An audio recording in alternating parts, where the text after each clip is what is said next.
So, welcome to Cymax FinTech Weekly Market Insight Part 2.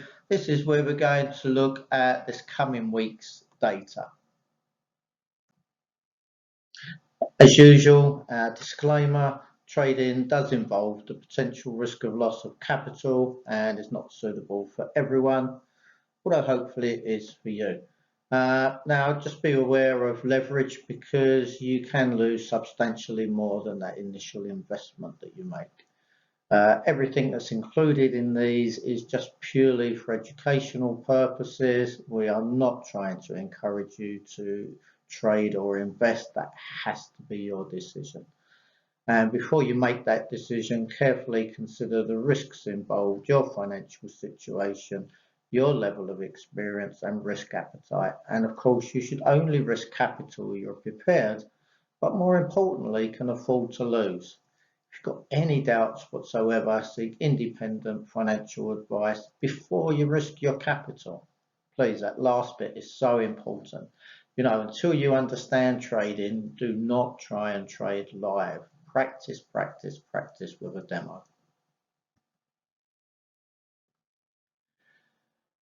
Okay, so looking forward to this coming week. First of all, just remember, it depends where you are in the world, but Europe's clocks move forward 1 hour. That means US data will come out the same time as it used to or usually does. So everything's back in sync there. When we look at the US, okay, PCE, which is, the Fed's favoured inflationary piece of data, that comes out Friday. But, the other bits and pieces coming out during the week. We've got housing data, manufacturing, consumer confidence, Chicago PMI, and Michigan consumer sentiment. Now, I like consumer confidence because we account for up to 70% of an economy. So, how confident we are in our earning ability is going to help to dictate how much we spend. So for me, that's a major piece of data. In the UK, there's not too much out. We've got housing data, GDP. Moving on to the EU. So we've got sort of quite a bit coming out. We've got business climate, economic sentiment, again, that consumer confidence, CPI, and the unemployment rate. In Germany, we've got IFO, consumer sentiment, CPI, retail sales.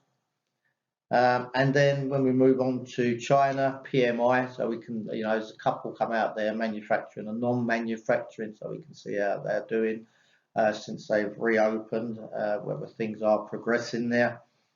In Canada, GDP. Then Japan, we've got unemployment rates, CPI, retail sales and industrial production. In Australia, we also have retail sales and CPI. So that's the week ahead. Just keep an eye out for anything around Deutsche Bank or just banks in general at the moment.